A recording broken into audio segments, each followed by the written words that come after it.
Mariin murteessituun Ameerikaa fi Iraan jidduutti taasifamaa jirtu yeroo ammaa tana qormaata guddaa mudachuun dhaga'ame.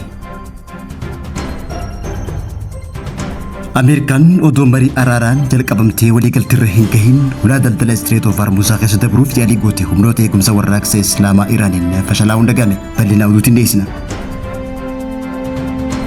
Ogeessi fayyaa obbo Waaqoo Katiir tugee guyyaa kaleessaa dargaggootaan buufata makiinaa magaalaa Roobeetti tumame yeroo ammaa tana deeggarsi jabaan walitti qabamaa fi jiraachuun himame.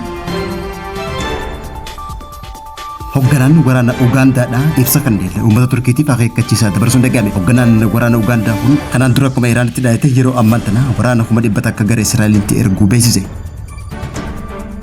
Daawwattoota fi hordoftoota Lammii Miidiyaa nageenyi keenya bakka jirtan maratti isin dhaqqabu kanneen amma isin dhageessifne hanga footoo oduu Lammii Miidiyaatii amma bal'ina oduutti taasisa.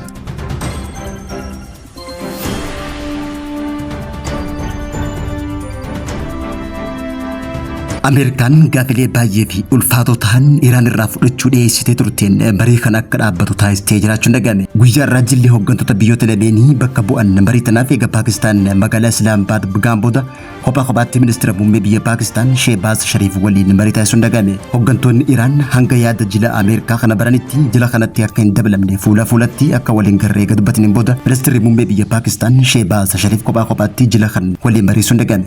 Miidiyaaleen Iraan akka gabaasanitti kan gaafiiwwan gurguddoo waraanaa guyyoota 40 dabran keessatti galmaan ga'u dhaadattee jechuudhaan kunis yaalii kana fashalsaa jiraachuun ibsame. Garaagarummaan biyyoota lamaanii daran kan ammeesse hoggaa ta'u marii tana keessatti qabxiin falmii fi waliigaltee dhabuun inni guddaan eenyutu Strait of Hormuz to'ata haja'u kaafamuun dhaga'ame. Dhimma to'annoo daandii bishaanii kana malees Waashingtan gaafiiwwan biroo guutumatti fudhatama hin qabne akka dhiyeessitee ibsame. Yaaddoo fi waliigaluun dhabuun kun hundi jiraatullee mariin hanga ammaatti kan dhaabbatin hoggaa ta'u mariin tun guyyaa boruutis kan itti fufuun ibsame. Iraan immoo gama isiitiin faayidaa waraanaa isii akka hin dhiifnee fi mirga faayidaa biyyaalessaa uummata isii akka kabajamu cimsitee beeksisuun dhaga'ame. Marii biyyoota lamaan jidduutti taasifamaa jiru tanaan maaltu itti aana odeeffannoo teenya guyyaa guyyaan kan isin biraan geenyu ta'a. Amma kallattumaan odeeffannoo teenya itti aantu isin dhaqqaba.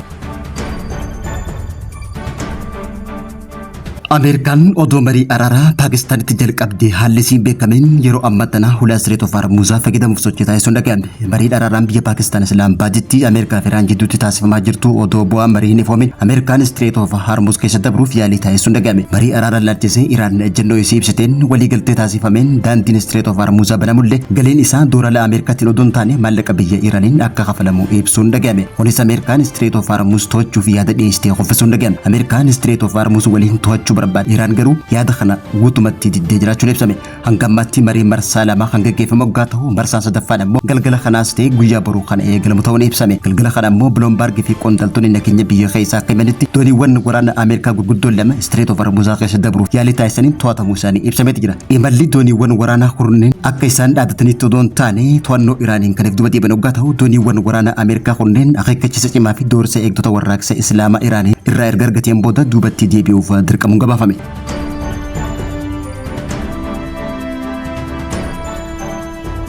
Harka haga nyaatee dhugee hin jedhu harka dargaggeessaatiin jechaadha.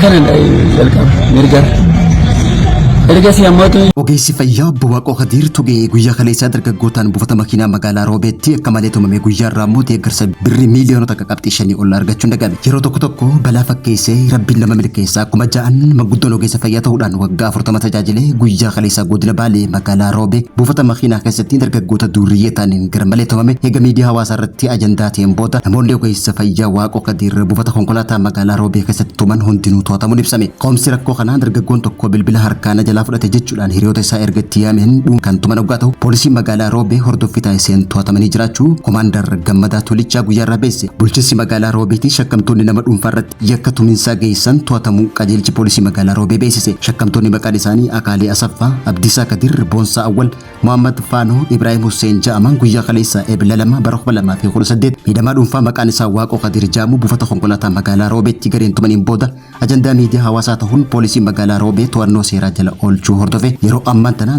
manguddoo miidhame kanaaf deeggarsi jabaan walitti qabamaa jiraachuun himame. Manguddoo kanaaf baankiin Awaash qoftiin qarshii 500,000 kan deeggare hoggaa ta'u deeggarsa namoota dhuunfaatiif dhaabbilee adda addaa irraa walitti qabamaa jiruun hanga ammaatti qarshii miiliyoonota akka qabxii 5 ol walitti qabamuuf hin ibsame. Kanatti arguutu gammachuun kana caalee hin jiru.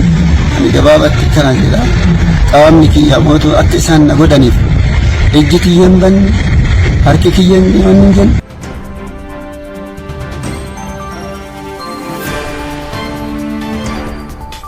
Hoogganaan waraana biyya Ugaandaa ibsa kanneen uummata Turkiitiif akeekkachiisa cimaa dabarsuun dhagahame. Hoogganaan waraana Ugaandaa kun kanaan dura akkuma Iraanitti dhaadate yeroo ammaa tana waraana 100 akka gara Israa'elitti erguu beeksise. Hoogganaan waraana Ugaandaa kun ibsi isaa kun addunyaa kana ajaa'ibsiisee hoggaa ta'u guyyaa irraatti illee ibsa kanneen mootummaan Turkii yoo xiqqaate doolaara biliyoona takka Ugaandaaf deeggarsa taasisuu akka qabuu fi gaafiin kun guyyoota 30 keessatti yoo hin deebine Ugaandaan imbaasii Turkii hunda biyya isiitti akka ariitu beeksise.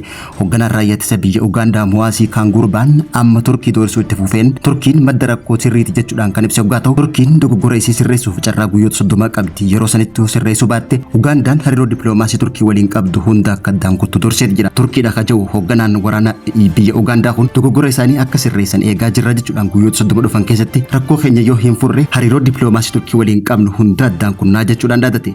Mo'aazii Kaangurbaan kana malees jeneraaltichi akkuma kanaan dura Iraanitti dhaadate yeroo ammaa tana loltoota Ugaandaa 100 akka ta'an gara Israa'elitti bobbaasuuf qophii ta'uu dubbateeti jira. Ibsi ija jabinaa kun addunyaa kana ajaa'ibsiisee hoggaa ta'u yeroo ammaa tana ijoo miidiyaalee addunyaa ta'uun gabaafamaati jira.